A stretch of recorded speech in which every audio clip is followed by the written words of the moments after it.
गणपतराव जोशी समन्वयक शेतकरी संघर्ष समिती राष्ट्रीय महामार्ग 652 नळदुर्ग अक्कलकोट या ठिकाणी आज या धाराशिव जिल्ह्यातील शेतकऱ्यांच्या वतीनं आम्ही पालकमंत्री महोदयांना निवेदन देण्यासाठी या ठिकाणी आलो होतो। आमचा हल्ला बोल मोर्चा या ठिकाणी आज होता आणि या ठिकाणी आम्ही पहिली मागणी केली आहे की सरकारनं शेतकऱ्याची संपूर्ण कर्जमाफी केलीच पाहिजे।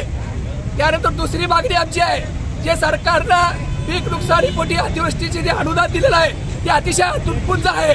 त्यासाठी केंद्र सरकारकडे त्या ठिकाणी अहवाल सादर करावा आणि शेतकऱ्याला प्रति हेक्टरी 1 लाख रुपयाची मदत त्या ठिकाणी दिली पाहिजे तातडीनं, ही आमची मागणी आहे। काय शब्द केला तुम्हाला त्या ठिकाणी आताच या ठिकाणी पालकमंत्री महोदयांनी सांगितलं की हा अहवाल आम्ही मुख्यमंत्र्यांकडे पाठवू, तुमची मागणी जी आहे ती मी आता जिल्हाधिकारी साहेबांना सांगतो आणि तुमच्या मागणीचा विचार केला जाईल अशा पद्धतीची मागणी या ठिकाणी आम्हाला पालकमंत्र्यांनी आश्वासित केलेलं आहे। तुम्हाला पाणी पाजलं त्याने पाणी तर मला दिलंच आहे कारण शेतकऱ्याला पाणी पाजलंय, पाण्याला शेतकऱ्याला पाजलंय आणि शासनानं सुद्धा शेतकऱ्याला पाणी पाजलंय। अशी परिस्थिती या जिल्ह्यामध्ये असताना या ठिकाणी आम्ही सर्व शेतकऱ्याच्या वतीनं नळदुर्ग अक्कलकोट 652 संदर्भामध्ये जे शासनानं आदेश दिलेला आहे 4/2/2025 ला त्या आदेशाचा अवलोकन या ठिकाणी करून त्या ठिकाणी अधिकारी उल्लंघन करत आहेत आणि आम्हाला त्या ठिकाणी चांगल्या पद्धतीने भूसंपादन प्रक्रिया करावी अशी मागणी सुद्धा आली।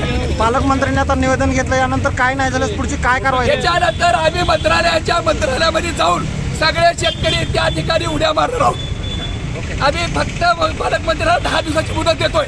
10 दिवसाच्या नंतर सगळे शेतकरी त्या ठिकाणी मंत्रालयावर असतील।